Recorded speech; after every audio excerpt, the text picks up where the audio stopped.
నీ బరువు తక్కువగా ఉందా? అది క్యూట్గా అనిపించినా నిజానికి హెల్త్ ప్రాబ్లం కావచ్చు. తిన్నా కూడా వెయిట్ పెరగడం లేదా? అది బాడీ షేప్ కాదు, హెల్త్ సిగ్నల్. ఇప్పుడు చెప్తున్నారు, ముందే చెప్పాలి కదా. వెయిట్ అంటే మన బాడీ బిఎంఐ 18.5 కంటే తక్కువగా ఉండడం. దాంతో మీ బోన్స్, మజిల్స్, హార్మోన్స్ బ్యాలెన్స్ తప్పుతాయి. వెయిట్ తక్కువగా ఉండడానికి రీజన్స్ చాలా ఉన్నాయి.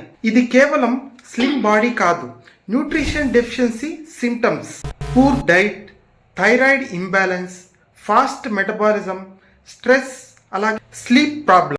బరువు పెరగడం అంటే ఫ్యాట్ కాదు. హెల్తీగా వెయిట్ పెరగాలంటే బ్యాలెన్స్డ్ మీల్ అవసరం.